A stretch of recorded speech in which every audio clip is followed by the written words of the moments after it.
noches, queridos colegas. Es grato, a nombre del Comité Ejecutivo Nacional del Colegio de Auditores y Contadores Públicos de Bolivia y del Consejo Técnico Nacional de Auditoría y Contabilidad del KUB, darle la más cordial bienvenida a todos los directivos de los diferentes directorios y consejos técnicos departamentales de los 9 colegios departamentales. Van a disculpar, no voy a dar los nombres de cada uno de ustedes por temor a omitir algunos, pero sí, de verdad, a los presidentes, directivos y consejeros técnicos y Tribunal de Ética departamentales de los 9 colegios, la más cordial bienvenida. Y también a los miembros o socios de las diferentes firmas de auditoría afiliadas al Colegio de Auditores o Contadores Públicos de Bolivia, al KUB. Nuestra cordial bienvenida a esta videoconferencia técnica que le hemos denominado Adopción del Código de Ética de IFAC, del Consejo de Normas Internacionales del IES, para contadores profesionales, el IESMA por su sigla en inglés, y de las normas de control y o gestión de calidad del Consejo de Normas de Auditoría y Aseguramiento, el IASPI de IFAC. Normas éticas y normas de control de calidad que han sido adoptadas para nuestro país. Quiero inicialmente, además de darle la bienvenida a los presidentes y directivos de todos los colegios departamentales y los miembros de las diferentes firmas, saludar y agradecer al presidente del Consejo Técnico Nacional de Auditoría y Contabilidad, el colega licenciado Víctor Peláez Mariscal, presidente del Consejo Técnico Nacional, quien muy bien acompañado, en este caso, por Carlos Ernesto González Alanes, secretario general del Consejo Técnico del KUB, y que también lo digo con un sano orgullo y una enorme satisfacción, Carlos es actualmente el presidente de la Comisión Técnica Interamericana de Control de Calidad de la Asociación Interamericana de Contabilidad. Gracias a Víctor, gracias Carlos, por esa predisposición en realidad para cumplir un mandato del último Consejo Nacional del KUB, que nos reunimos el 30 de junio, donde se aprobó y homologó oficialmente por nuestra institución nacional las resoluciones 01-2020 y 02-2020, con la cual se adoptan para su aplicación a partir del enero del 2021 del Código Internacional de Ética para Contadores Profesionales del IESMA, de IFAC, y las normas de control de calidad que son parte del Manual de Auditoría y de Control de Calidad del Consejo de Normas Internacionales de Auditoría, de Aseguramiento, de Revisión y de Servicios Relacionados. Todos tenemos pleno conocimiento de que Bolivia ha ingresado en lo que significa el proceso global a convergencia de las normas internacionales que rigen nuestra profesión. Tenemos adoptadas las normas internacionales de información financiera, tenemos adoptadas las normas internacionales de auditoría, de aseguramiento de revisión, y ahora ese manual se completa con la adopción de las normas internacionales de control de calidad, que próximamente vendrán a denominarse normas de gestión de calidad. Y también estamos adoptando, para completar ese juego normativo internacional, algo que de hecho es fundamental y sustancial, como es la adopción y aplicación del Código Internacional de Ética de IFAC. Hasta el 31 de diciembre del 2020 y desde el año 2011 venimos utilizando un código de ética, y lo vamos a utilizar por lo que queda el resto del año, el código de ética que adaptamos en convergencia en el marco del proyecto que desarrollamos con el Banco Interamericano de Desarrollo y el Fondo Multilateral de Inversiones, el BIC-FOMIN. Ese código ya ha quedado un poco desfasado, algo obsoleto. ¿Por qué? Porque a partir de junio del 2019 está plenamente vigente el nuevo código de IFAC, el nuevo código de ética de IFAC, que tiene una nueva estructura que incluye nuevas secciones, especialmente la sección que se refiere a los principios de independencia, y que con seguridad Víctor y Carlos nos lo van a saber explicar más adelante. Entonces, con este preámbulo, yo quiero nuevamente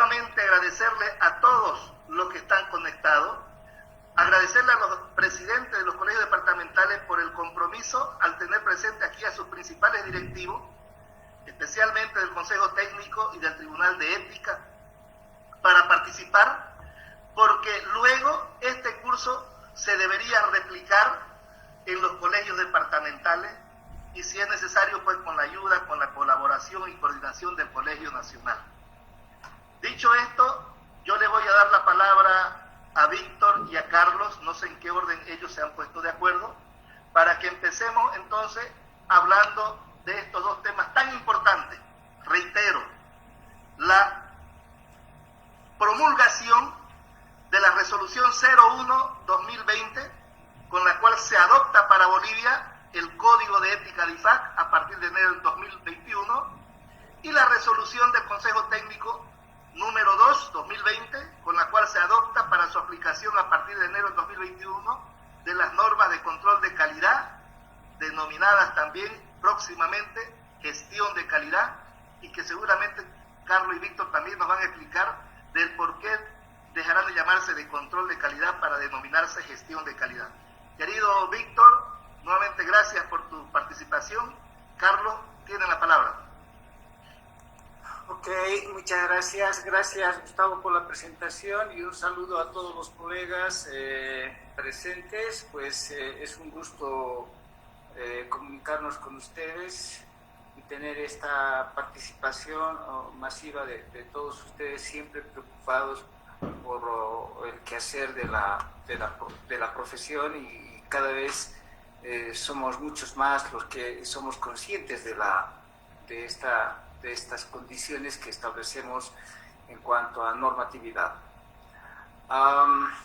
Yo quisiera de principio un tanto rememorar situaciones de cómo es que hemos ido estructurando y tomando conciencia y creciendo en relación a todo esto que hace a nuestra normatividad en relación a el código de ética y en relación al control de calidad. Yo recuerdo que cuando empecé a ejercer la profesión, siempre el mensaje que me daban era de que el comportamiento profesional del auditor era algo que debería ser realmente parte de mi vida, y recuerdo bien los mensajes que me daban en el sentido de que un auditor no hace propaganda porque no somos como una marca de Colgate. Me decían que debería ser altamente confidencial, tan confidencial que en un determinado momento no podía hablar de mi trabajo ni siquiera en mi casa, en el almuerzo, ni en las reuniones de amigos respecto a mis clientes y los problemas de mis clientes. Un poco más, y decían que mi esposa no debería ni saber en qué profesión trabajo. Más allá de eso, también se decía que el auditor es tímido porque es altamente confidencial y por lo tanto no tiene mucho que decir. Bueno, han sido situaciones con las que hemos ido creciendo cada uno de nosotros, y realmente en un determinado momento, en los años 80, en Bolivia, se tomó conciencia de esto, y recuerdo a la persona específica, inclusive porque estuve presente en esas condiciones de los años 80 hacia los años 90, cuando ya empezamos a conformar nuestro colegio profesional como auditores o contadores públicos. Hubo alguien que estuvo siempre preocupado por eso, y era Enrique Pozo, ¿no?, que hizo un estudio profundo de lo que era los códigos de éticas que se habían conformado, y se hizo un código de ética boliviano, que tenía una parte que era muy importante, que también debemos resaltar. Ese código de ética boliviano tenía en su último capítulo el comportamiento profesional nuestro, del contador público, en el ejercicio de la docencia. Porque, claro, había en un determinado momento muchos problemas con la forma de comportamiento que tenían los docentes, incluido en el ejercicio de su profesión en esas condiciones. Esa era lo más distintivo, el distintivo mayor que teníamos en nuestro Código de Ética Nacional. Luego, como bien dice Gustavo, en un determinado momento nosotros hicimos un compromiso con un proyecto de Bitfomin en este marco de la convergencia, y ya tomamos en cierta manera todo lo que hacía las normas de la IFAC en un carácter de adaptación.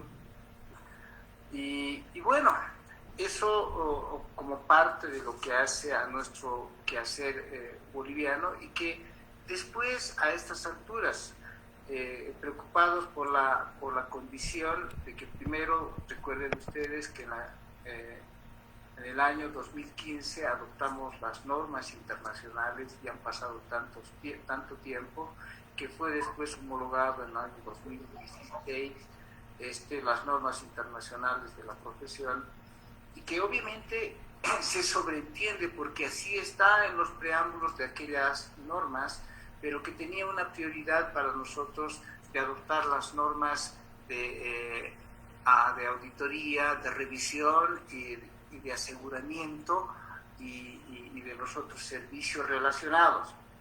Pero en los preámbulos de nuestra de adopción de normas en ese año 2016 están incluidos e implícitos que para aplicar esas normas deberíamos nosotros primero tener un marco que era el Código de Ética, ¿no?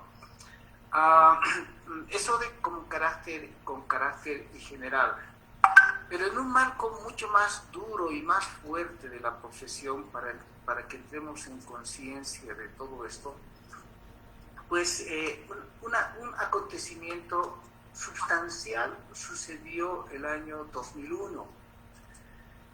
Si recuerdan ustedes, entre el año 2000 y 2001, ya por el mes de septiembre del año 2000, se descubrió el más grande fraude. En realidad siempre han habido fraudes en la profesión, ¿no? El más grande fraude que tenía que ver con el caso Enron, y con donde se vio involucrada una de las firmas de las BIC, ¿no? De las 8 grandes firmas de entonces, ¿no? Como era la Arthur Andersen, y que en todo caso, al momento de hacerse las revisiones de qué es lo que había pasado en ese momento con esos profesionales en su ejercicio,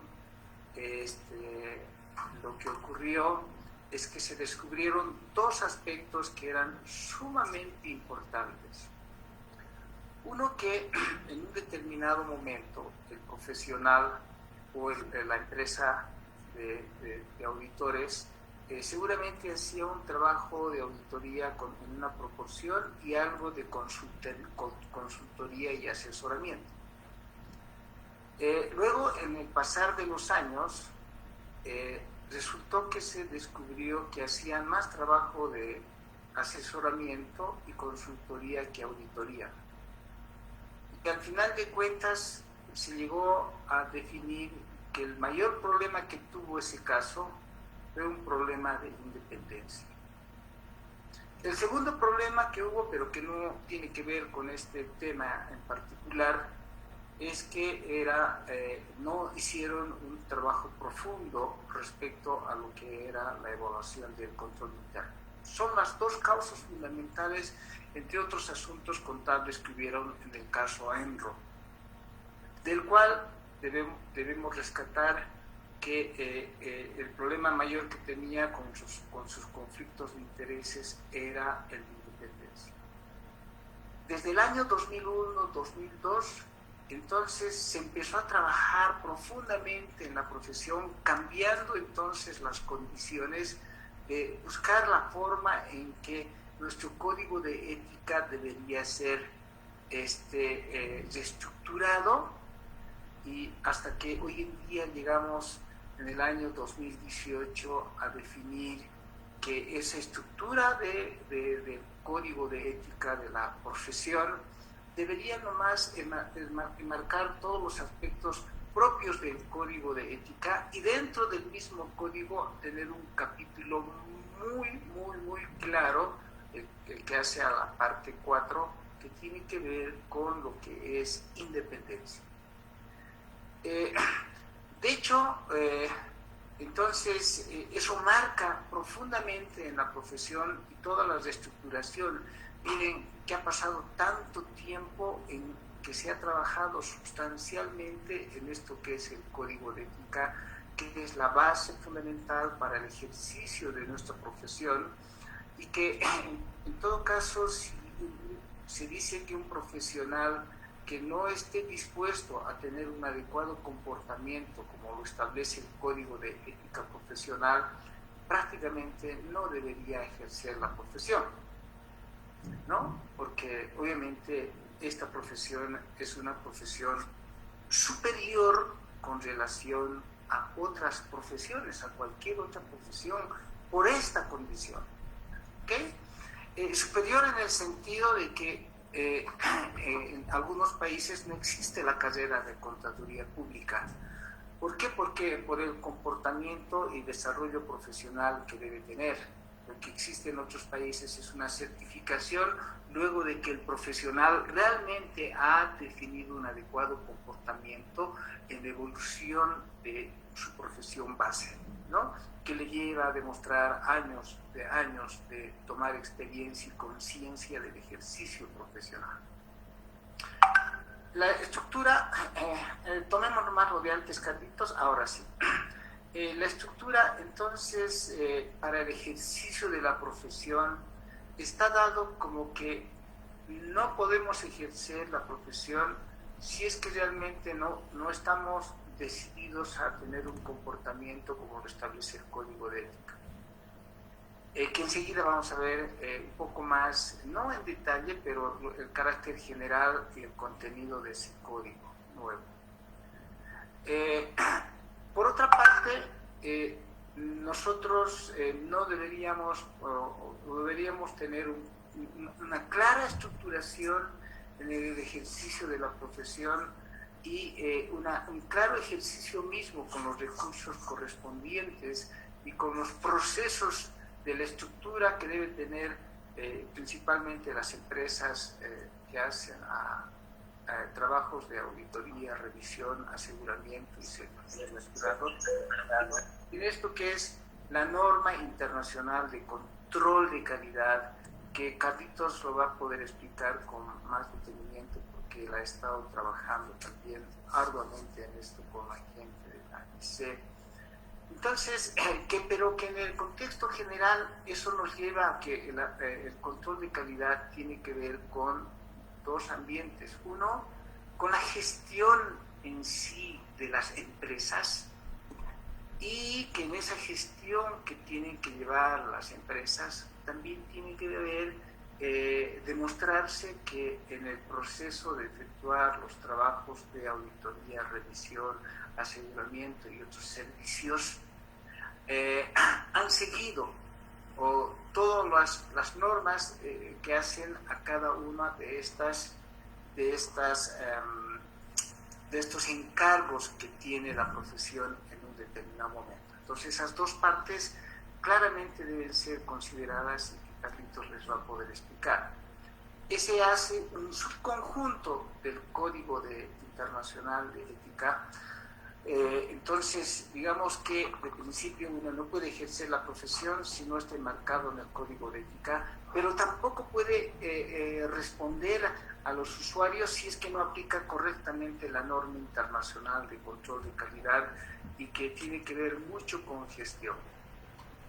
Además, nosotros ya habíamos adoptado el año 2006 el marco internacional de encargos de aseguramiento, donde, recuerden ustedes, está establecido cuáles son los servicios que nuestra profesión puede ofrecer, y ahí está en cierta manera la taxonomía de los diferentes servicios dentro de lo que es auditoría, revisión, servicios de aseguramiento y otros servicios relacionados, ¿no? Y recién ya para ejercer un encargo o un trabajo de auditoría, ya hay las normas internacionales específicas de auditoría, revisión, aseguramiento y servicios relacionados que está en el núcleo mismo de este conjunto de códigos y normas que ustedes están viendo. Entonces, este espectro es fundamental. Y fíjense el Código Internacional de Ética cómo enmarca y abraza a todo dentro de lo que es nuestro comportamiento profesional para hacer aplicación de todo esto.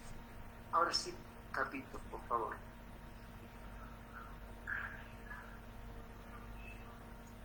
Bien, entonces nos concentraremos un tanto en lo primero que hemos definido nosotros con ese preámbulo que hice, y que es la adopción del Código Internacional de Ética.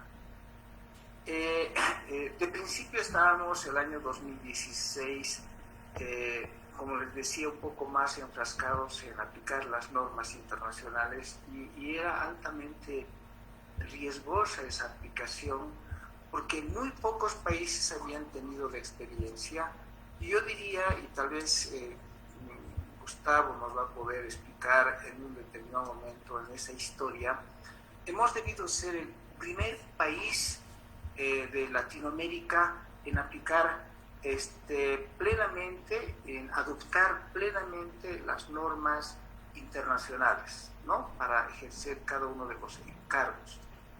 Y aunque estuviera implícito, y sabiendo que había un estudio de reforma del Código de Ética en ese ambiente de darle profundidad a la independencia, entonces un poco hemos dejado de lado la adopción plena del Código Internacional de Ética, y habíamos dejado de lado la adopción plena de la norma de control de calidad. Ahora que las reformas han cambiado sustancialmente y terminaron las reformas en esta cronología, ¿no?, del Código de Ética y de la norma de control de calidad, prudentemente la profesión, bueno, eso terminó el año 2018, y como bien decía también Gustavo, con vigencia a partir de junio del año 2019, entonces con una mayor seguridad la profesión, partiendo del Consejo Técnico Nacional, tomó la decisión definitiva de adoptar como el gran complemento que nos faltaba de esto que es el Código Internacional de Ética para contadores profesionales, y la norma de control de calidad, que pronto va a cambiar en su denominación, ¿no? Y por lo tanto, eso lo hicimos primero planteados en nuestro Consejo Nacional, y que con resolución del Consejo Técnico del 5 de febrero del año 2020, nosotros tomamos esto ya con la adopción, para que realmente entremos en vigencia de esto el 1 de enero del año 2021, pero su aplicación anticipada es también aceptada. Como que en ese marco ya muchas de las firmas auditoras ya hacen mención a él en Bolivia anticipada. Para este año los informes de auditoría, por ejemplo, hacen mención a esta condición, porque una de las partes que hace a la responsabilidad del informe del auditor sobre estados financieros debe necesariamente mencionarse qué código se está aplicando. Y ya las firmas están poniendo que el código que se aplica es el Código Internacional de Ética para Contadores Profesionales, como vuelvo a repetir, porque su aplicación anticipada está aceptada. Por lo tanto, el artículo primero establece esa condición, como siempre lo estamos haciendo en Bolivia y nos ha ido bien, ¿no?, en adoptar. No estamos ya adaptando. Hemos quitado el concepto de adaptación, que la teníamos antes, y ahora entramos en su plena vigencia con una adopción del Código Internacional, del Código de Contadores Profesionales, y que en todo caso está emitido por el Consejo de Normas Internacionales de Ética para Contadores, el IEPSA, que tiene todo un capítulo, todo un sector en toda esta estructura de la IFAC, así como tiene el Consejo que hace al control de calidad. ¿Ok? Entonces, ahí está el artículo primero que resuelve. Adelante tenemos todos los antecedentes y entonces entramos con plena vigencia a partir del primero del año 2021, que es el principal lanzamiento. De manera sintética, en síntesis, veamos qué es lo que contiene este Código Internacional de Ética, ¿no? Que, como decimos, le estamos dando primero prioridad a todos ustedes, que son los presidentes de consejos técnicos, los consejeros y socios de firmas de auditoría, darles un poco la misión después de esto de difundir ampliamente esta condición y que nos acompañen en el esfuerzo al Consejo Técnico de hacer una amplia difusión de lo que estamos haciendo ahora en todos los ámbitos. Sobre todo la recomendación fundamental es en el ámbito regulatorio. Recuerden ustedes que vuelvo a repetir, hemos adoptado las normas internacionales de los trabajos y de los encargos de auditoría, revisión, aseguramiento y servicios relacionados. Me doy cuenta que en un determinado momento muchos de los reguladores, principalmente las autoridades, ¿no? La ASFI tomó en cuenta, pero algunas otras autoridades no habían considerado aún esas normas porque de alguna manera no tomaron ese conocimiento. Espero que no nos suceda lo mismo con el Código de Ética ni nos suceda con la norma de control de calidad. ¿Por qué? Porque estos reguladores y nuestras autoridades y nuestros profesionales deben tomar conciencia de esto, además que le hace muy bien a la profesión. Una de las últimas intervenciones que tuvimos nosotros con las autoridades, por ejemplo, en materia tributaria, tanto del anterior gobierno como de este gobierno que estaba antes en función, algo que agradó sustancialmente y que ayuda mucho al país, es, por ejemplo, el hecho de que si todos los profesionales realmente se comportaran de acuerdo a este código de ética, asuntos como declaraciones impositivas o estructuración de estados financieros realmente deberían tener una amplia confianza, ¿ok? Y la profesión debería revaluarse y fortalecerse mucho más en estas épocas de pandemia. Si se han dado cuenta, muchas profesiones han tambaleado en este periodo de tiempo y sin embargo nuestra profesión se ha fortalecido. Pero esa fortaleza debe estar realmente mayor estructurada con la aplicación del Código de Ética, que tiene estas dos partes, como decía antes. Primero, al propio Código Internacional de Ética para Profesionales de la Contabilidad, y segundo, como parte componente y sin embargo como un capítulo cuarto bien establecido, las normas internacionales de independencia profesional en sus partes 4A y 4B. Esas dos partes son muy importantes y ese énfasis que se hace en las normas internacionales de independencia. Por favor, Carlitos. Entonces, las tres primeras partes, esas tres primeras partes que hace al Código de Ética que ahora nosotros estamos adoptando, en la primera parte tiene que ver con el cumplimiento del Código en cuanto a sus principios fundamentales y del marco conceptual. Ahí, cuando nosotros tenemos esas condiciones que hacen al cumplimiento de los principios fundamentales, es lo que siempre hemos querido arraigar y siempre nos han dicho que debemos tener establecido esa forma de estructura y comportamiento en lo que hace nuestra profesión. Quiero decir, esos principios son fundamentalmente los 5 que la profesión ha considerado importantes como base fundamental del comportamiento nuestro, ¿no?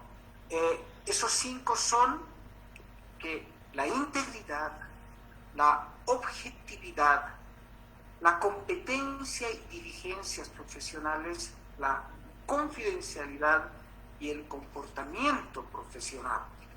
Esos realmente nos deben llevar a una condición en primera instancia, hablando de esto que hace a la integridad, de que el profesional en su forma de comportamiento con nuestros usuarios, con nuestros clientes y entre todos nosotros debiera primar siempre la franqueza y la honestidad como base fundamental.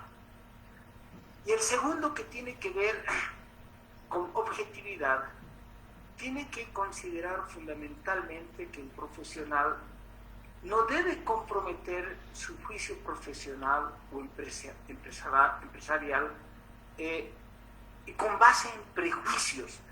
Eso debe conllevar inclusive a problemas de conflicto, puede llevar a conflictos de intereses, o de alguna manera no debe dejarse influenciar por terceros en cuanto a su forma y trabajo que realiza o a sus conclusiones.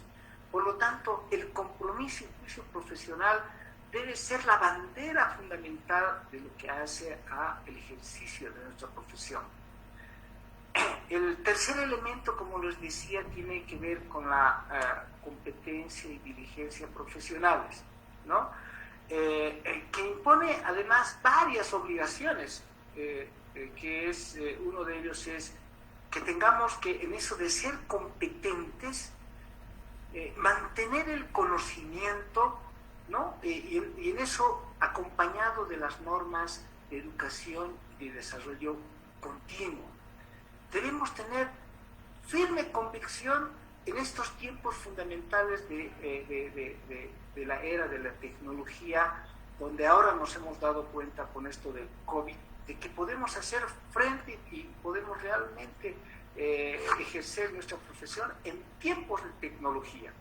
Y cada uno de nosotros seguramente, desde el punto de vista de inclusive de solamente tener esta comunicación, quiere decir que somos competentes para ser comunicativos y tenemos las aptitudes de poder adaptarnos y entrar en ese concepto de resiliencia para poder trabajar entre nosotros en el trabajo en equipo y con los clientes. Eso es fundamental, la condición de ser competente. Y además esto establece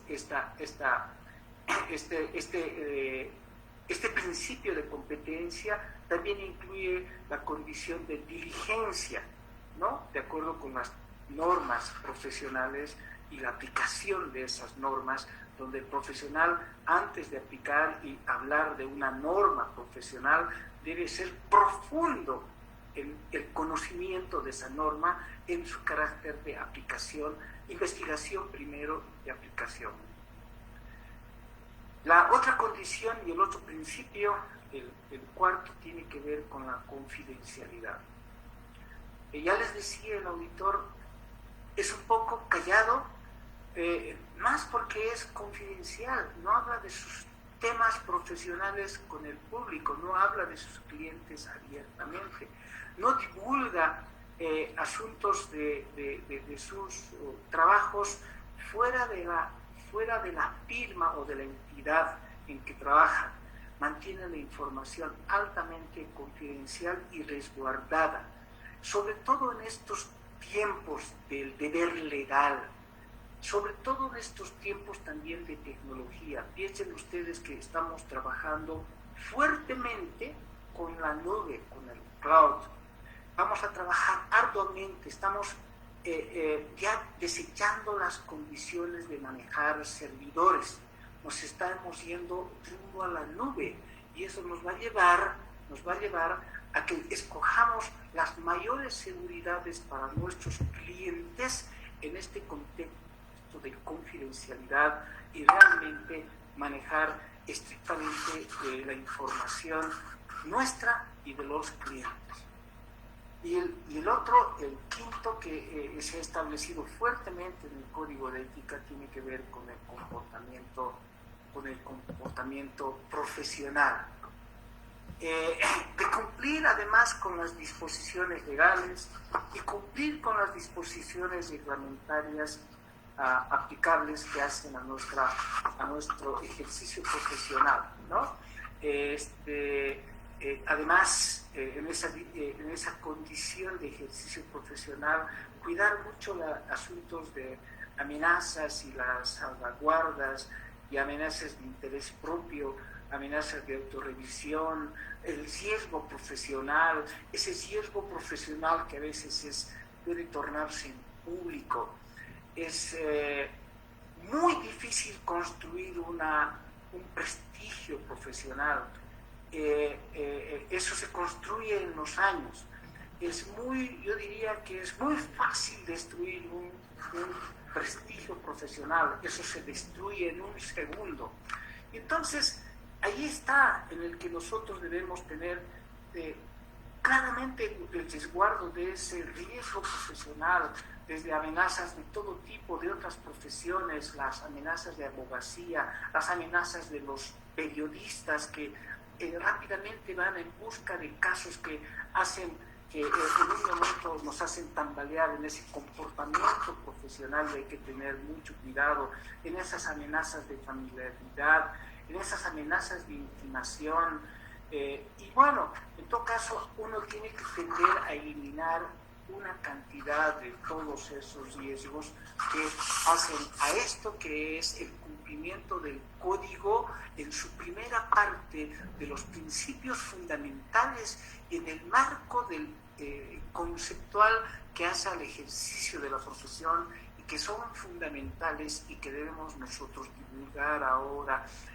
ya les decía, a todos a ese espectro que les he mencionado antes, y también en el ejercicio de nuestra profesión, como nosotros, como docentes, algunos de nosotros somos docentes, con todos nuestros alumnos, de tal manera que vayamos a través de ellos, a partir de ellos, fortalecer el futuro de nuestra profesión. La parte 2 tiene que ver de cómo es que debe comportarse el profesional de contabilidad en la empresa, ¿no? Y que en todo caso también esa parte tiene que ver mucho con la aplicación ahí hay un marco conceptual establecido que debemos repasarlo profundamente. Ahí en esa parte de ya el ejercicio profesional en la contabilidad, en la propia empresa, pues hay que cuidar mucho de los aspectos que está en la sección esta, que es la sección 200 de los conflictos de intereses. En ese ejercicio, el hecho de la preparación con diligencia y presentación de la información, ¿no? Después hay mucho carácter en algunos casos de especialización, ¿no? A veces nosotros no tenemos la competencia suficiente ni la experiencia suficiente para enfrentarnos a algunos tipos de trabajos, ¿no? Complejos. Entonces uno tiene que tener claramente establecido bajo el código 230 que hace hasta esta parte 2 de la actuación con la especialización suficiente, ¿no? Después, todo esto que hace a los intereses financieros, la manera en que remuneramos y tenemos los incentivos de información y la toma de decisiones, que a veces es complicado. Fíjense, solo como ejemplo, digo, si algún cliente les toma el hecho de que les dice que emitan su informe, pero primero quieren ver su informe para pagarles, estamos entrando en esta condición de la sección 240, que hace a esto que hacen los intereses financieros y la forma en que nos remuneran. Hay que curso.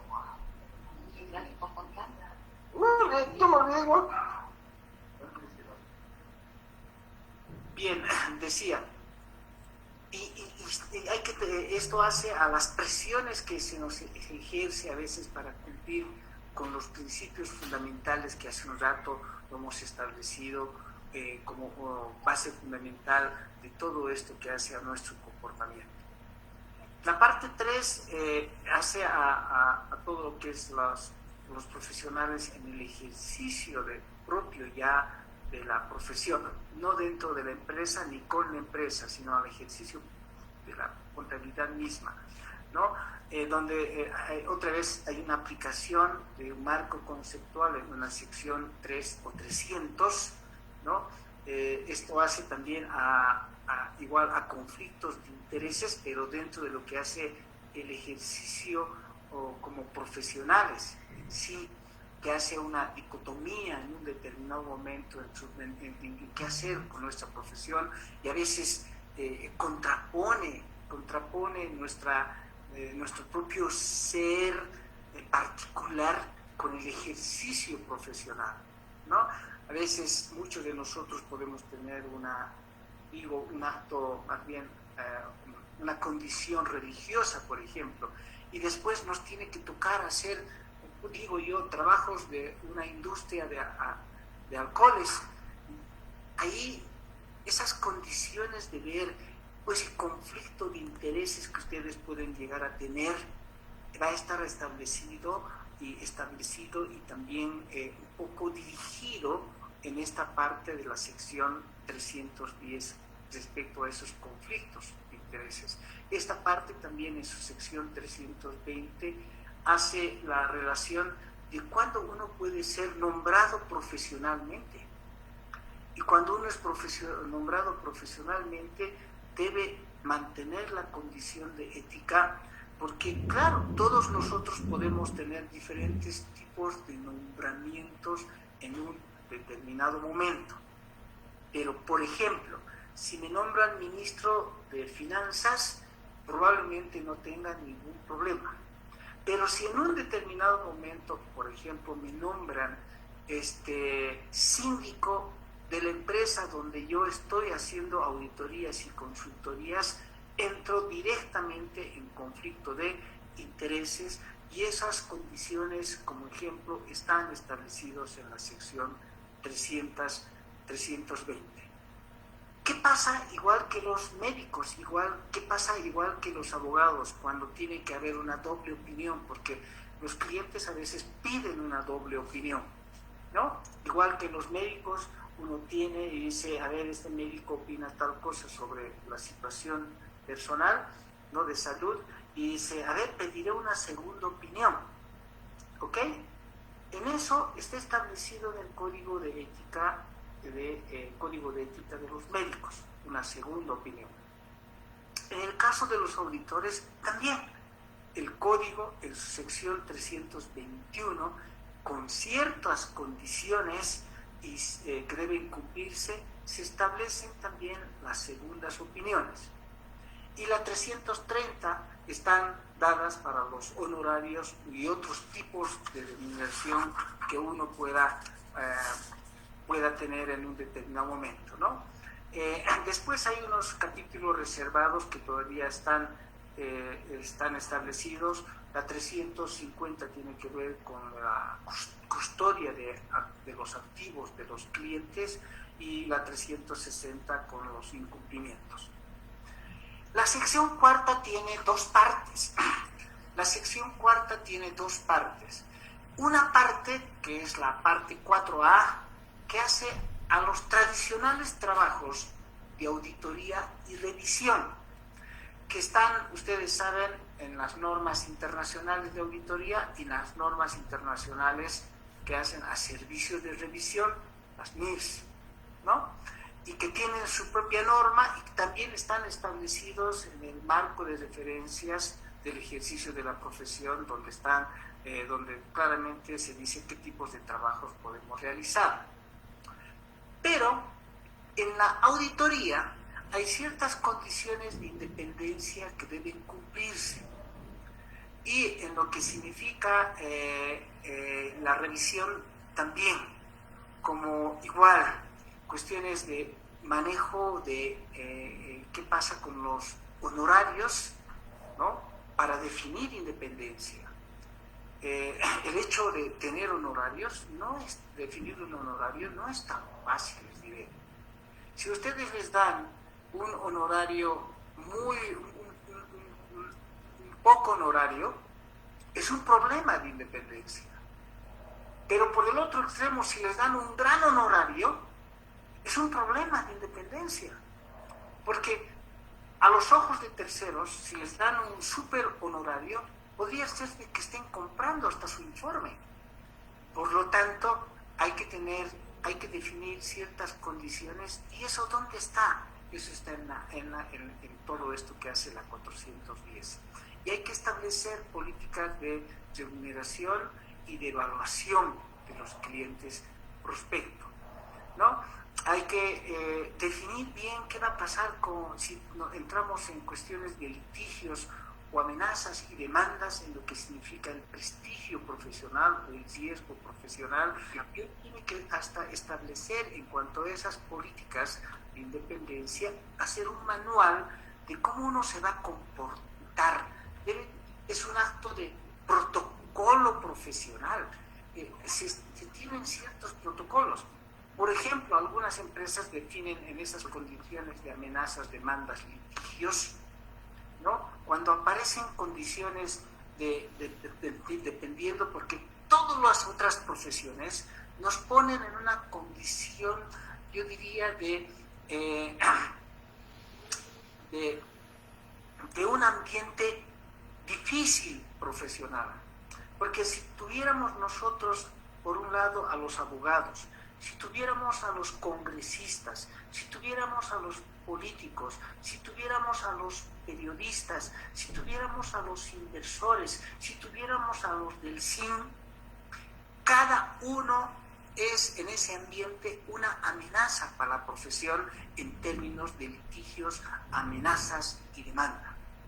Y el protocolo suele ser que cuando, por ejemplo, uno sea o no culpable de una condición, ojo, a veces no somos culpables, el peor ejercicio que puede ofrecerse a veces es que salgamos en público a querer desmentir algo que no es nuestra culpa. ¿Por qué? Porque alguien se va a tomar esa condición, como por ejemplo le están dando, entre comillas, comida, ¿no?, al periodista, y no va a venir un canal a entrevistarlos, va a venir muchos canales y van a ver el público en general, y el público en general que no conoce de qué es la materia, hace después de que en un determinado momento saque sus propias conclusiones.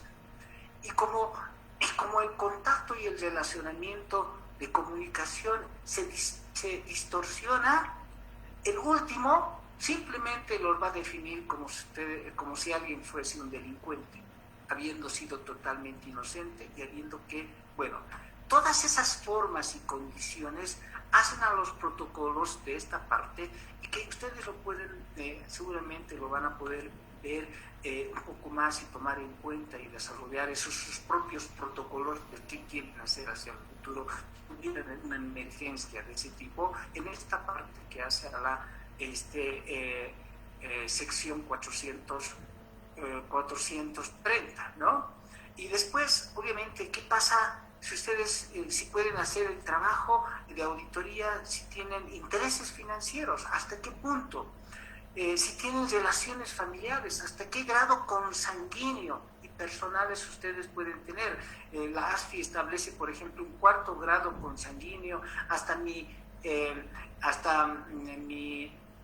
sobrino nieto, en el que yo no puedo hacer un trabajo en relación con él Yo a mi sobrino nieto ni debo conocerlo, pero bueno, pues la norma, por ejemplo, alguna norma lo establece ahí. El código de ética establece esos intereses financieros que ustedes pueden tener al momento de hacer una auditoría en una empresa. Por ejemplo, en un banco, se hace la auditoría de un banco y dicen, a ver, ¿puedo hacer? Sí, pero en ese banco tengo una cuenta corriente, en ese banco tengo un préstamo, tengo un depósito a plazo fijo, ¿puedo hacer la auditoría?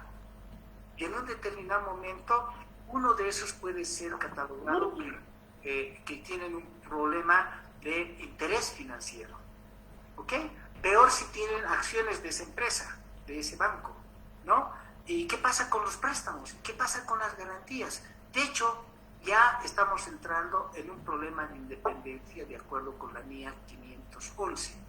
O las relaciones empresariales, inversiones, o si tienen realmente algún intercambio comercial en un determinado momento, o las relaciones de servicios que puedan tener, o alguna relación de administración o de empleo. El nivel de dependencia va a ser en un determinado momento que ustedes consideren realmente si es que son o no son dependientes en un determinado momento, o inclusive ahora se ha establecido la vinculación prolongada del personal o del equipo profesional que hace los trabajos de auditoría y revisión, ¿no es cierto? Incluida aspectos de rotación de socio en un cliente de auditoría, ¿ok? Entonces, además van a estar establecidos en esta fase todo lo que hace a la prestación de servicios que no son de aseguramiento a un cliente. Por ejemplo, si ustedes hacen auditoría y pueden hacer servicios de contabilidad y teneduría de libros, eso va a estar en una sección que es la 601. Ustedes pueden hacer servicios de administración si son auditores o hacen revisión, pueden hacer servicios de valoración, pueden hacer servicios fiscales, servicios de auditoría interna, servicios sobre tecnología de información, servicios de soportes de litigios, servicios jurídicos o servicios de selección de personal. Esto va a estar claramente establecido en esa sección que es la 4A, ¿ok? Y bueno, también en relación a los tipos de informes especiales que hacemos en este tipo de trabajos. La 4B, la sección, tiene que ver con los otros servicios de aseguramiento. ¿Se acuerdan ustedes la sección 3300 o 3000, perdón, la sección 3000 que hacen a este tipo de normas de servicios establecidos en las normas internacionales? ¿Ok? Esos son encargos de aseguramientos que son distintos de los encargos de auditoría y revisión. Ustedes pueden hacer múltiples encargos de aseguramiento, ¿ok? Que no son servicios de auditoría ni revisión de información financiera. Entonces, pueden hacer examen de muchas informaciones de todo tipo, inclusive del fútbol, de elección de premiación de los Óscares, de la selección de la Miss Universo, y si es que les pueden encargar de realmente asegurar que la información que todas las señoritas han provisto y que son razonablemente ciertas o están adecuadamente respaldadas, esa es esta sección, ¿no? O pueden ser servicios sobre control interno, por decir, dar un informe sobre el control interno que no es información financiera. Entonces, si hacen esos servicios, esta parte 4B, ¿no es cierto? Esta parte 4B es la que les va a definir, igualito que en la sección 4B, cuáles son los tipos de honorario, litigios, qué pasa con los intereses financieros, préstamos, garantías, relaciones empresariales y todo lo que anteriormente hemos dicho en un determinado momento en la sección A, pero dirigida a esto que significa los encargos de aseguramiento. ¿Ok? Esa es la estructura entonces que ahora tenemos y que nosotros hemos adoptado a nivel de Bolivia que ya está en forma anticipada vigente, pero oficialmente entra en vigencia el 1 de enero del año siguiente, del año 2021, y que para bien de la profesión vamos a llevarlos nosotros y seguramente vamos a difundir entre todos los profesionales y todos los clientes y reguladores y gobierno y todo el mundo, con orgullo de decir que realmente nuestra profesión se comporta bajo un código de ética y que seguramente también los más fortalecidos ahora van a ser nuestros tribunales de honor, donde permanentemente van a estar vigilando esta aplicación de lo que es este código. Por favor, Carlitos.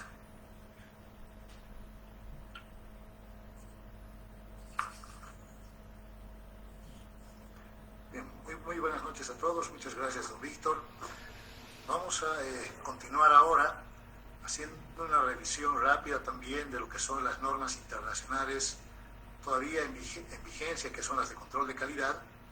Y también vamos a mencionar los cambios que vienen para futuro, que son esas normas, pero vistas desde el punto de lo que implica la gestión de las firmas de auditoría, y precisamente esa condición de empezar a hablar de la gestión de las firmas de auditoría es lo que nos lleva a que estas normas hayan sido revisadas y en este momento inclusive cambien su denominación a partir del 15 de diciembre del año 2021 para ya empezar a hablar de la gestión de la calidad en las firmas de auditoría. Desde el punto de vista particular, aunque ya don Víctor lo mencionó, de los antecedentes que nos llevan a la adopción de las normas, es primero que nosotros, desde el punto de vista del Consejo Técnico, hemos definido una vez más la adopción íntegra de las normas que están vigentes y además de los cambios que podrían suscitarse en estas normas a futuro.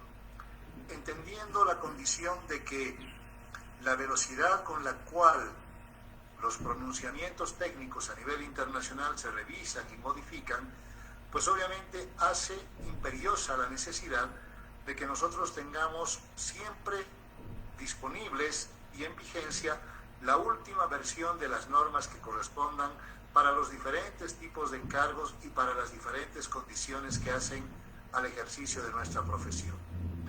Estas normas, que en esencia también las teníamos adoptadas del proceso de convergencia del año 2010, evidentemente en este momento no definen la necesidad de ningún cambio, porque las normas que se escribieron en convergencia y que fueron homologadas en su momento en el año 2010-2011 son las mismas que todavía están en vigencia, pero además está la condición de que esto nos da la posibilidad de que nosotros a futuro ya consideremos todo lo que implica no solamente el control, sino la gestión de la calidad en las firmas de auditoría.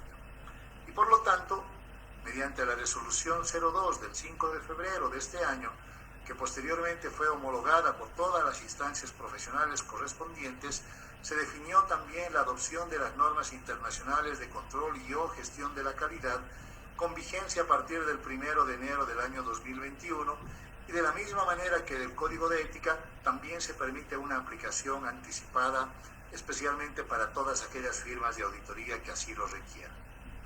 ¿Y por qué es importante que nosotros nos concentremos en el tema o en la condición de la calidad cuando prestamos servicios? Y si bien es cierto, como vamos a ir viendo, la norma como tal nos obliga a tener un sistema de gestión o de control de calidad, especialmente para servicios de aseguramiento y otros relacionados, pues no es menos importante que las firmas de auditoría de manera voluntaria, si es que prestan otro tipo de servicios que no necesariamente estén dentro del marco de lo que implican los pronunciamientos del IASB, pues también puedan definir un control o una gestión de calidad integral para todas las actividades y todos los servicios que desarrollan desde el punto de vista del interés público.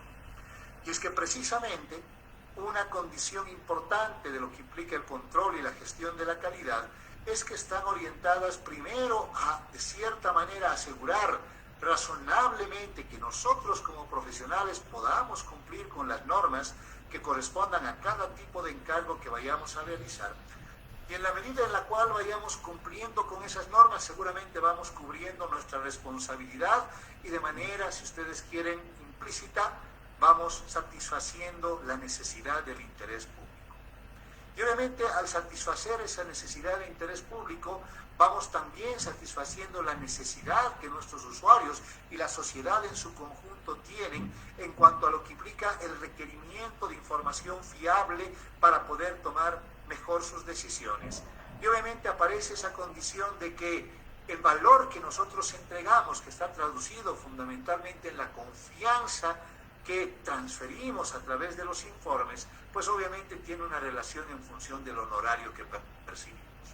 Y obviamente, como decíamos, una condición fundamental de todo lo que tiene que ver con el control y la gestión de la calidad es brindar una seguridad razonable de que nosotros en el ejercicio de nuestra profesión vamos a cumplir con todas las normas que correspondan de acuerdo a la naturaleza de los servicios. Y así como lo decía don Víctor, es tan complejo en el tiempo primero establecer una reputación, nos puede llevar muchos años establecerla y por ahí minutos perderla, y es precisamente estas normas de control de calidad que al darnos un marco de actuación general, por eso hablamos de gestión hoy en día, que deben tener las firmas de auditoría, está orientada a permitirnos mantener la reputación que nosotros vamos posesionando en el mercado a lo largo del tiempo.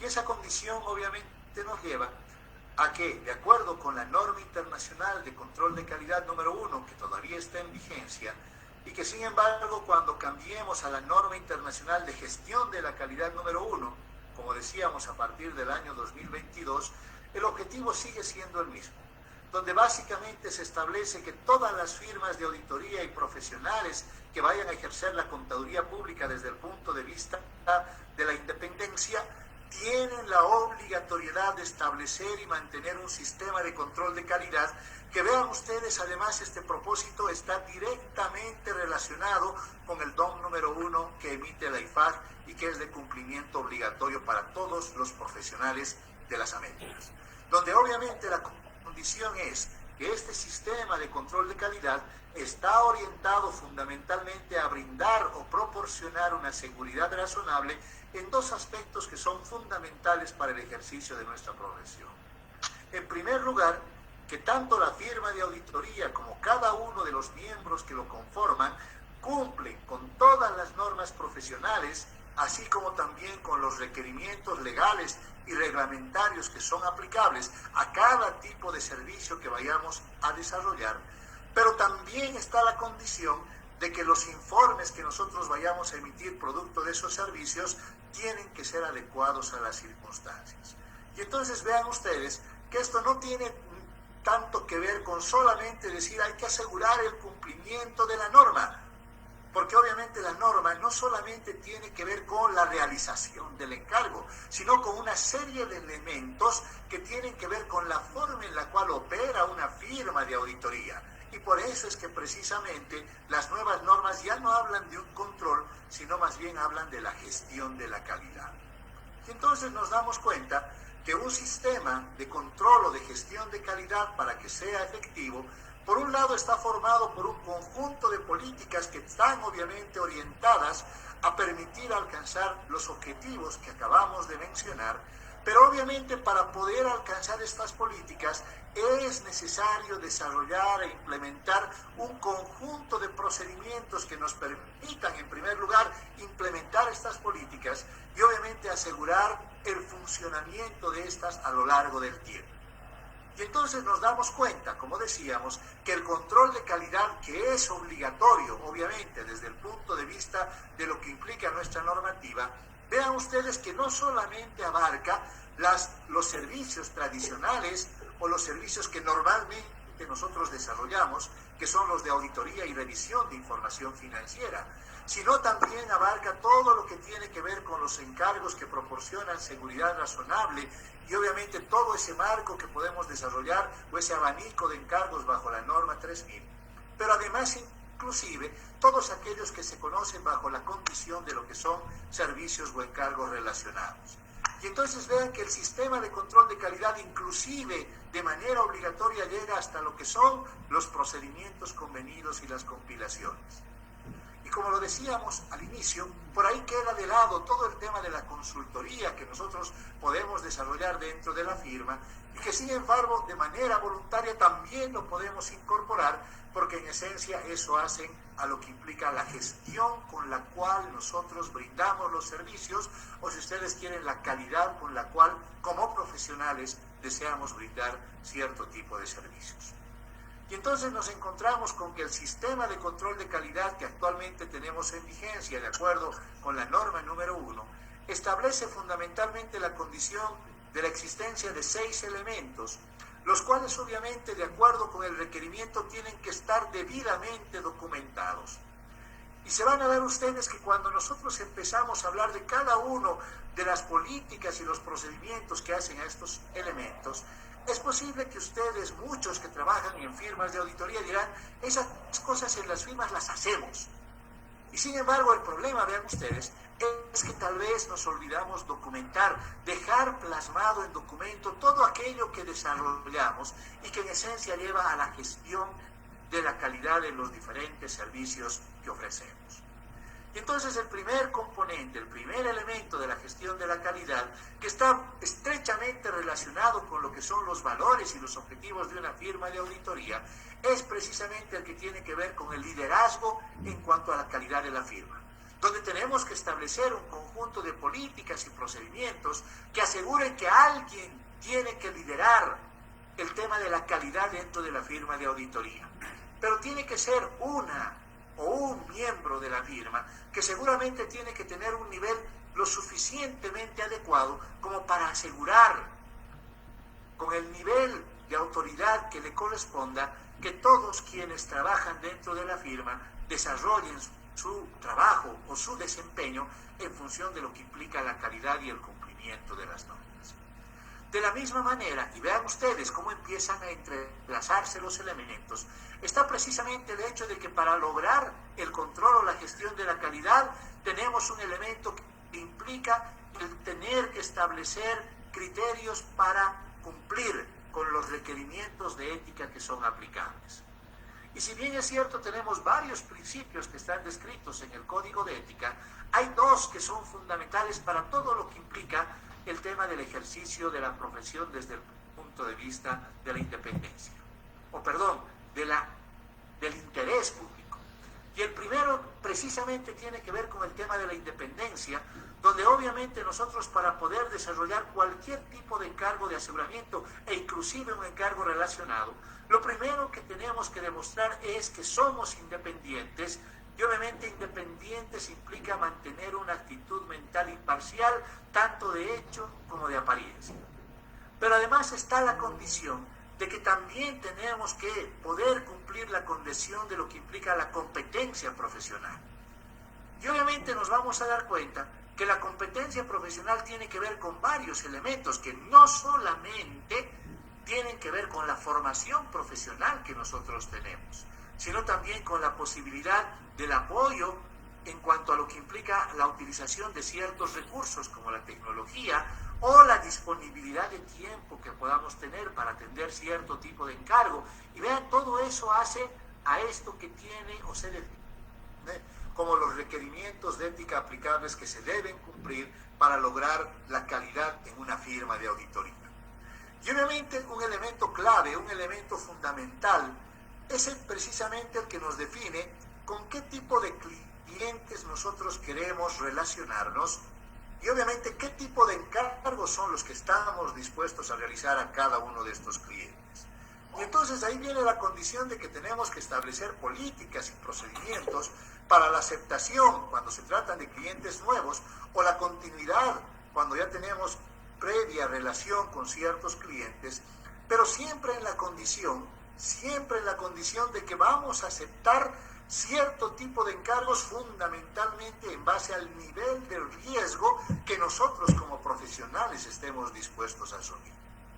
Y entonces ahí aparece la condición de que obviamente no todos tenemos la misma perspectiva, la misma forma de aceptar los riesgos, y seguramente por ahí alguien dirá, nosotros podemos hacer cualquier tipo de encargo para cualquier tipo de cliente, y por ahí otros van a ser un poco más selectivos y dirán, nosotros solamente preferimos trabajar con este tipo de empresas y realizar este tipo de encargos. ¿Por qué? Porque estamos definiendo ciertos criterios que tienen que ver con los niveles de riesgo que normalmente se definen dentro de una firma de auditoría. Y sin embargo, de manera específica, para aceptar un encargo nuevo o continuar con la continuidad o, si ustedes quieren, con la relación con el cliente, pues obviamente hay tres aspectos que son fundamentales. En primer lugar, tenemos que hacer una evaluación preliminar del riesgo del cliente. Y entonces tenemos que conocer la naturaleza de las operaciones de ese cliente prospecto con el cual podríamos relacionarnos, qué tipo de actividades realiza, cuál es la integridad que esta entidad y las personas que la dirigen tienen dentro de la perspectiva del mundo de los negocios, si no están involucrados en actividades ilícitas como podría ser el lavado de dinero, la corrupción, el narcotráfico, etcétera. Y obviamente la condición fundamental de si esa empresa cumple con toda la normativa que es aplicable y consecuentemente paga todas sus obligaciones que corresponden de acuerdo a la naturaleza específica de su negocio, pero además la condición de que nos tienen que facilitar el acceso a la información y que obviamente está el hecho de que nosotros tenemos que poder confiar en cierta medida en ese cliente. Todo eso, vean ustedes, define en primer lugar el nivel de riesgo preliminar de nuestro cliente prospecto. Pero además tenemos que también, dentro de estos elementos, autoevaluarnos nosotros para ver si cumplimos precisamente con estos requerimientos de ética que están dentro del elemento anterior. En la condición de que antes de aceptar un encargo, nosotros tenemos que evaluar si realmente somos independientes y si además tenemos la competencia profesional necesaria para poder llevar a cabo un determinado encargo. Y ya cumpliendo esas dos condiciones, pues seguramente podremos hacer el acuerdo de lo que son los términos del contrato o de la carta de compromiso, o solamente del acuerdo, si quieren denominarlo así, bajo el cual seguramente vamos a empezar recién nuestra relación formal con el cliente. Un elemento que es fundamental, tal vez el más importante, y sin embargo también podría convertirse en el más costoso, dicen muchos, tiene que ver precisamente con el tema de los recursos humanos, donde obviamente las firmas de auditoría tienen que asegurar que sus profesionales al ingresar a la firma tienen conocimientos, habilidades, experiencia necesaria para poder llevar adelante la naturaleza de los servicios que la firma está dispuesta a brindar. Pero además vean ustedes la importancia que tenemos de mantener esa capacidad profesional a lo largo del tiempo. Y ahí precisamente aparece todo el tema de lo que implica el desarrollo profesional continuo, que el desarrollo profesional continuo lo hemos ido trabajando arduamente, tal vez muy en silencio dirán ustedes, pero arduamente en los últimos años, a través de ese pilar que nos dejó el proyecto Bitfomin, de lo que implica el programa de certificación, que todavía es voluntario, pero que seguramente a medida que avance el tiempo se convertirá en obligatorio. Y obviamente el Colegio de Auditores ha asumido ese rol de liderar ese programa, porque obviamente es la única instancia que además es reconocida por todas las instancias e entidades de carácter legal que se relacionan y vinculan con nuestra profesión.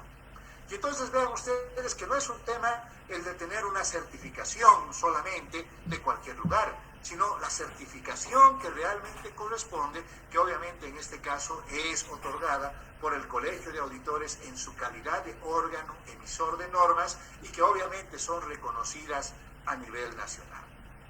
Y vean ustedes, ahí recién aparece una condición de un otro elemento que tiene que ver con la realización de los encargos. Y obviamente también tenemos que tener un conjunto de políticas que aseguren la congruencia en cuanto a la realización de los diferentes tipos de encargo y obviamente el cumplimiento de las normas profesionales que correspondan. Y entonces, vean ustedes, que siempre que hemos hablado por ahí de calidad nos hemos concentrado solamente en esto. Y no nos damos cuenta que la calidad no es solamente ir cumplir la norma dentro de la realización del encargo, sino que tiene que ver con la forma en la cual se gestiona de manera integral la firma de auditoría.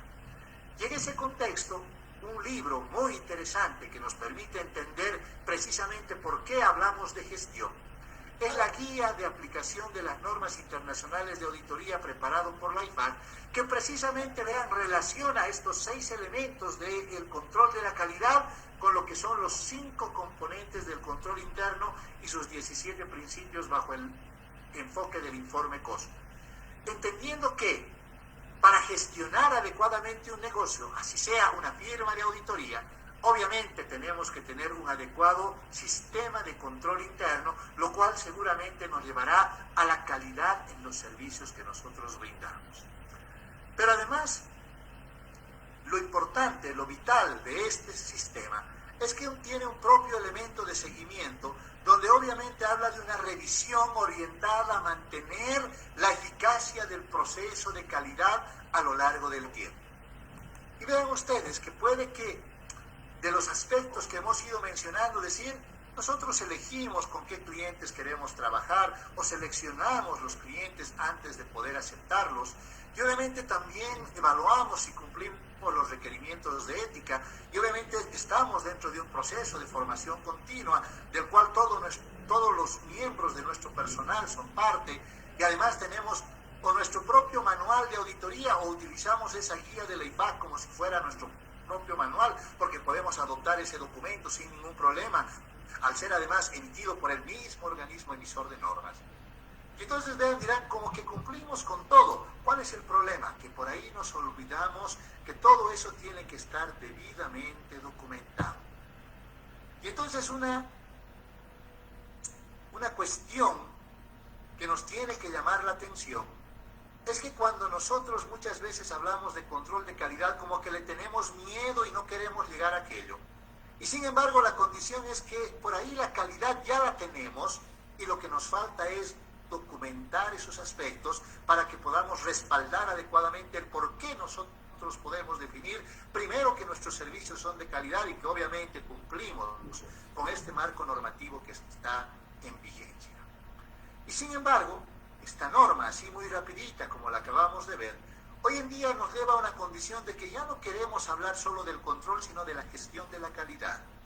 Entonces, en vez de 6 componentes, 6 elementos, como acabamos de describir, hoy en día ya se habla de 8 elementos a partir de lo que implica las nuevas normas de gestión de calidad. Donde vean ustedes, por ahí mantenemos sin modificación alguna estos 3 elementos que tienen que ver con el cumplimiento de los requerimientos de ética, la aceptación y continuidad de recursos y la realización de los encargos. Pero está la condición de que, para empezar, modificamos o ampliamos el alcance de algunos de ellos. Si antes solo hablábamos del liderazgo en lo que implica la calidad de las firmas de auditoría, hoy en día decimos que el liderazgo además tiene que estar enmarcado dentro de todos los conceptos de gobierno corporativo bajo los cuales se estructuran los negocios. Y vean ustedes que una firma de auditoría no es pues diferente a un negocio. Y por eso es que cuando gestionamos esa firma, obviamente también deberíamos estar hablando de la necesidad de contar con adecuados controles internos dentro de la firma y a nivel de negocio, obviamente, una estructura de gobierno corporativo. Otro elemento que lo ampliamos tiene que ver con los recursos. Hablábamos, si se dan cuenta, solamente de recursos humanos, pero las firmas de auditoría hoy en día no solo tienen recursos humanos. Es más, emergente de la pandemia hemos empezado a hablar de la posibilidad de hacer auditorías remotas basadas en fundamentalmente el uso de la tecnología e inclusive de lo que implican robots dentro de la auditoría. Y entonces uno dice, ya no solo podemos hablar de recursos humanos, también hay recursos tecnológicos, también hay recursos logísticos y obviamente implícitos dentro de todo ello los recursos económicos que hacen viable todo lo que implica los recursos que requiere una firma de auditoría.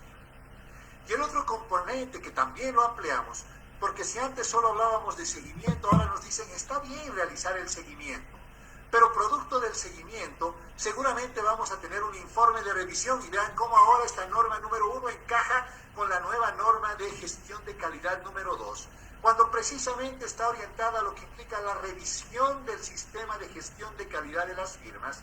Y un elemento fundamental es que no basta revisar, no basta evaluar en algún momento del tiempo, sino que es necesario implementar las medidas correctivas necesarias para que obviamente logremos la calidad en el largo plazo. Y entonces vean, la condición de la gestión de calidad ya no está orientada a un momento del tiempo, sino a que sea durable, duradera y llevadera a lo largo del tiempo.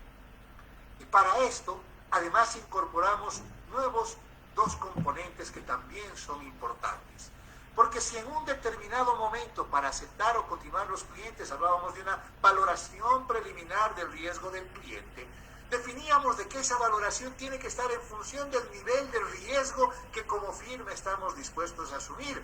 Y entonces ahora nos dicen, como cualquier negocio, también estamos expuestos a ciertos riesgos. Por lo tanto, en función de la naturaleza de los encargos que vayamos a realizar, tenemos que hacer una valoración específica del riesgo de la firma de auditoría, inclusive de manera específica para cada uno de los tipos de encargo que estamos dispuestos a brindar. Y vean que todo eso de documentación ahora lo incorporamos implícitamente dentro de un otro elemento, donde decimos que obviamente para que el sistema funcione, necesitamos de un adecuado sistema de información, pero ese sistema de información no sería útil si no lo podemos transmitir adecuadamente utilizando los canales de comunicación que correspondan dentro de la organización, que en este caso es la firma de auditoría. Y entonces vean cómo nosotros en Bolivia, al adoptar estas normas, implícitamente vamos a llevar a las firmas de auditoría y a los profesionales que ejercen la contaduría pública desde el punto de vista de la independencia o del interés público a lo que nosotros denominamos como la gestión de la calidad en los servicios de la contaduría pública. Y en ese contexto, ya ahora tomando de manera integral todos los pronunciamientos que teníamos, si bien es cierto con la resolución 01 del año 2015 del Consejo Técnico, homologada por el Comité Ejecutivo con la resolución 01 del año 2016, ya habíamos adoptado el marco internacional de encargos de aseguramiento, como decía don Víctor, y además tenemos normas específicas para cada tipo de encargo, donde dentro de esa misma resolución también definimos que si vamos a realizar una auditoría de estados financieros, aplicaremos en Bolivia las normas de auditoría generalmente aceptadas, pero para ser totalmente coherentes con el marco legal, que además define la obligatoriedad en cuanto a la aplicación de estas normas, obviamente nosotros decimos que esas normas de auditoría implican, por un lado, aplicar las normas de auditoría locales, que solamente tenemos la número 1, y obviamente todas ellas complementadas con la aplicación supletoria de las normas internacionales de auditoría codificadas de la 100 a la 999. Por el otro lado, si solo hacemos encargos de revisión de estados financieros, que no es lo mismo, una cosa es una auditoría que es un encargo de seguridad razonable, mientras que una revisión limitada solamente es un encargo de seguridad limitada también, o seguridad media, si alguien quiere llamarlo así, pues obviamente tendremos que aplicar las normas internacionales de encargos de revisión codificadas de la 2000 a la 2699. Y si además realizamos encargos de aseguramiento distintos, que podrían ser el tema de la eficacia del control interno, o podríamos hablar de lo que implica el sistema de gestión ambiental de una empresa, o cualquier otro tipo de encargo que no sea de información financiera, pues utilizaremos las normas internacionales de encargo de aseguramiento de la 3000 a la 3699. Y si además realizamos servicios relacionados, pues seguramente estos que ya no sean de aseguramiento los realizaremos de acuerdo con las normas internacionales de encargos o servicios relacionados codificadas de la 4000 a la 4699, que nos sirven para realizar fundamentalmente encargos de compilación y procedimientos convenidos. Y vean, todo este marco que lo tenemos aquí abajo ya está dentro de la resolución 01 del año 2015. Y ahora la estamos complementando con las normas de control y gestión de calidad, cuya codificación va de la 1 a la 99, además del Código internacional de ética para su aplicación plena dentro de lo que implica el territorio nacional. Y entonces cuando por allí alguno de ustedes hoy en día haga una comparación y diga, esta es la estructura de los pronunciamientos que en adopción los tenemos en Bolivia, se darán cuenta que son exactamente idénticos a los que se consideran a nivel internacional y que están descritos dentro del Manual de Pronunciamientos Internacionales emitidos por el IASMI.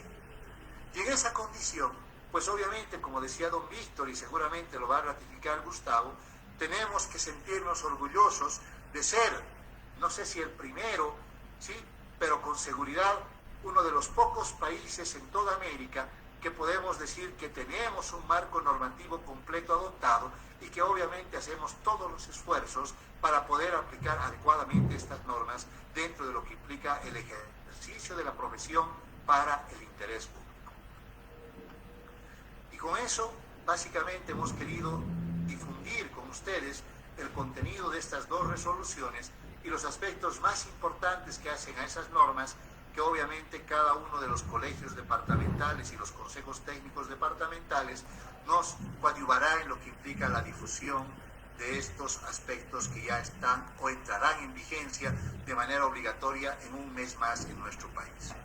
Muchas gracias. Gracias, querido Carlos. Tengo problemas con mi computadora. Estoy desde el teléfono.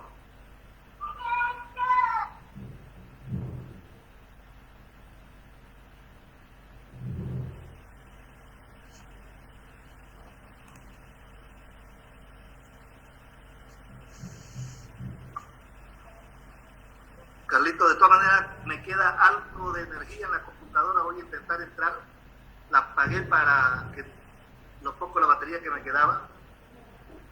Pero de todas maneras, quiero yo agradecerles a ustedes por la presentación, a Víctor principalmente por la presentación del Código de Ética y a ti por la presentación de la adopción. Le hemos pasado en el grupo donde están todos los colegas aquí presentes en este momento, en el grupo de WhatsApp, los documentos, tanto las resoluciones como el Código de Ética, las normas de control de calidad y las próximas futuras normas de gestión de calidad. Entonces, si Carlito podemos darle la palabra para el que quiera alguna aclaración especial o complementación, por favor. Creo que todos pueden abrir el micrófono. Sí, Gustavo, con mucho gusto.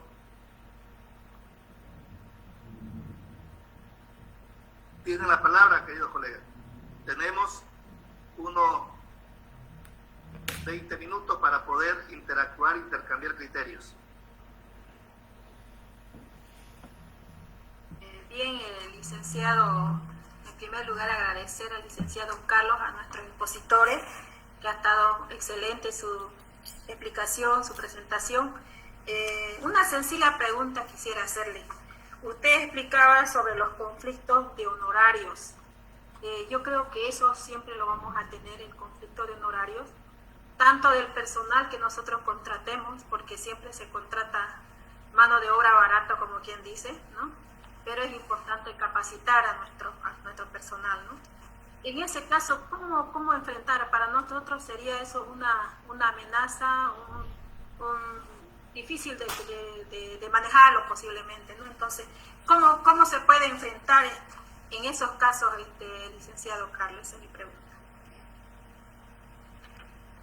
Víctor. Carlos González. Está bien, don Víctor le va a responder, no hay problema. Una cuestión que es muy importante en esto de los honorarios, que también estamos trabajando. Nuestro primer parámetro dentro del Consejo Técnico, y ya está aprobado por el Consejo Nacional, es que tengamos unas tarifas acordes a lo que es el ejercicio de Eso nos da un lineamiento, Bolivia, respecto a cómo más o menos deberíamos comportarnos en una línea de manejo de los honorarios, aunque ese es solamente un parámetro, ¿no? El resto es un asunto subjetivo en cuanto al comportamiento que se tiene profesionalmente, y ahí es donde uno tiene que escudriñar un poco en lo que es el código de ética. Decía yo como ejemplo, a los ojos de terceros, subjetivamente el que se nos pague muy poco es un problema de ética. Y por el otro lado, que se nos pague mucho a los ojos de terceros también es un problema. Por lo tanto, cada uno de nosotros debe tener presente ese riesgo de reputación profesional y medir los riesgos. ¿Cómo se miden los riesgos? Y ahí entra Carlitos con lo que hace en cuanto a control de calidad. Porque la estructura de control de calidad establece que antes de empezar a hacer un trabajo, primero debe evaluarse al cliente prospecto o reevaluarse al que se tenía anteriormente. Si ustedes encuentran algunos aspectos por los cuales ustedes no deberían hacer el trabajo, deberían darse cuenta tal vez desde el principio con eso que les pide la norma de control de calidad, que es evaluar al cliente prospecto previo trabajo de auditoría, que es uno de los elementos. Y deben cuidar mucho su comportamiento mientras están haciendo el trabajo. ¿A qué me refiero? Si el cliente, ustedes han establecido, es solamente un ejemplo, ¿no? Han establecido cuotas de pago, ya están terminando la auditoría y no les han pagado la primera cuota, la segunda o tercera cuota, ustedes ya deben tener una forma de comportamiento profesional. Por ejemplo, yo digo en que o se les paga todas las cuotas previamente antes de que ni siquiera ustedes muestren el informe borrador de auditoría. Porque en un determinado momento el pago de sus honorarios puede quedar sujeto a una condición de opinión de auditoría. Y eso es altamente riesgoso. Por lo tanto, las circunstancias son diferentes. Y a eso, como decía, se refiere el código de ética.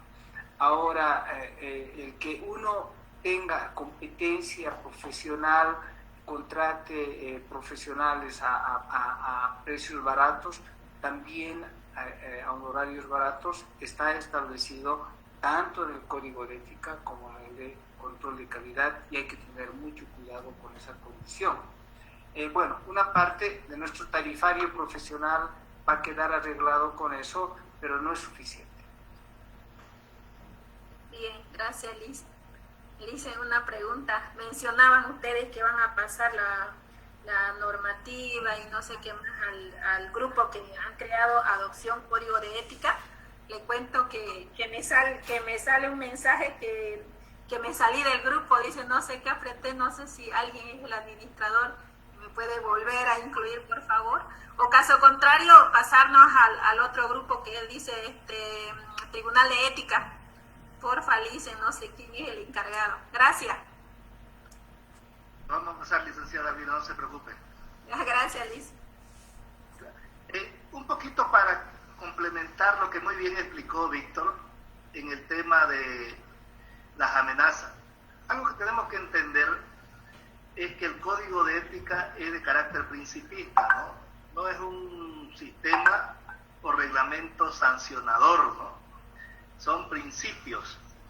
Y por eso en su primera parte el código habla de los principios fundamentales, que Víctor lo explicó también bien, en cuanto a esos 5 principios fundamentales. La idea del código de ética es que el contador público cumpla a cabalidad en su ejercicio profesional respetando esos 5 principios fundamentales. Solo que en algunas situaciones se puede encontrar ante serias amenazas para no cumplir con esos 5 principios fundamentales. El código de ética anterior de IFAC hablaba específicamente de salvaguardas, es decir, cuáles son las salvaguardas que el contador debería tomar en cuenta para hacer desaparecer o en su caso aminorar en lo mínimo posible esas amenazas que se enfrentaba para no cumplir con los principios fundamentales en cualquiera de las secciones del código. El código actual habla de material para cumplir con esos principios fundamentales en su ejercicio profesional. Y ese es el mensaje que queremos dar principalmente ahora. Querido presidente de directorio, presidente del Consejo Técnico y presidente de los tribunales de ética, ver, de analizar, escudriñar minuciosamente toda y cada una de las partes y toda y cada una de las secciones que contiene este código, para ver en qué medida nosotros podemos crear la cultura ética, ¿no? En qué medida nosotros podemos crear esa cultura, esa corriente, basada en los principios fundamentales que establece el Código de Ética, ¿no? Tanto para los contadores públicos en el ejercicio libre, para los contadores públicos en calidad de dependiente, y también para los principios de independencia, que es lo más novedoso de este código con relación a la anterior. Entonces, esa aclaración yo quería hacer, queridos colegas. Empecemos a mirar y analizar, y creo que es una interesante e importante tarea que tienen ahora los tribunales de ética, conjuntamente con su consejo técnico, el de mirar estas resoluciones que las tienen todos ahorita en el grupo, con excepción de la licenciada Albina, ¿no?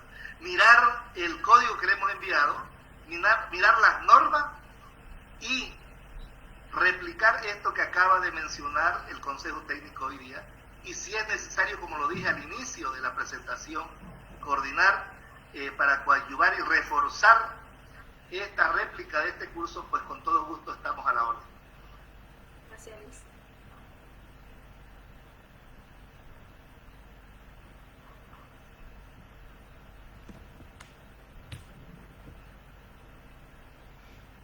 ¿Alguna otra consulta, pregunta?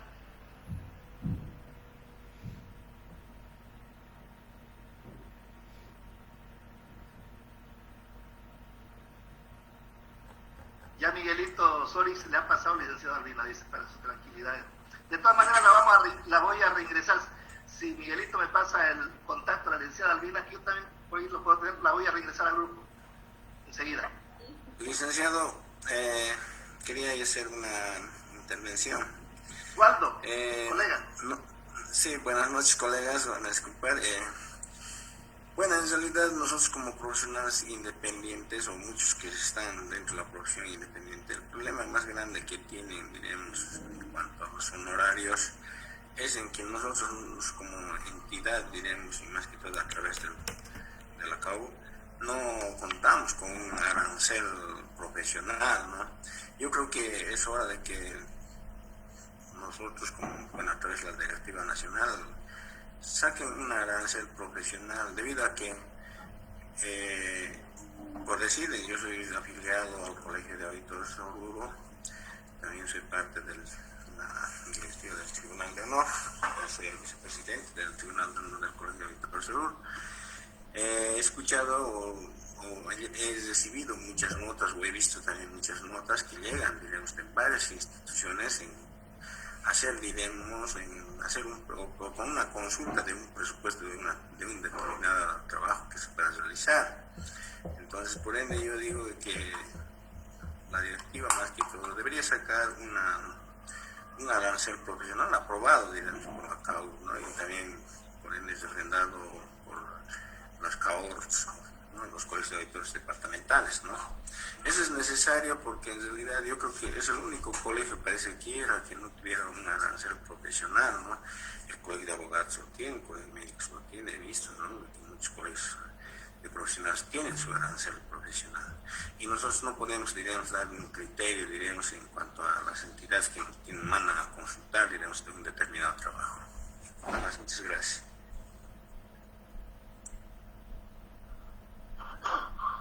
Carlos Víctor, ¿quieres contestar aquello? En realidad yo quisiera inclusive que contesten cualquiera de los presidentes del Consejo Técnico que participan en el Consejo Técnico, ¿no? Si alguien quiere contestar esa pregunta, que ya lo sabe.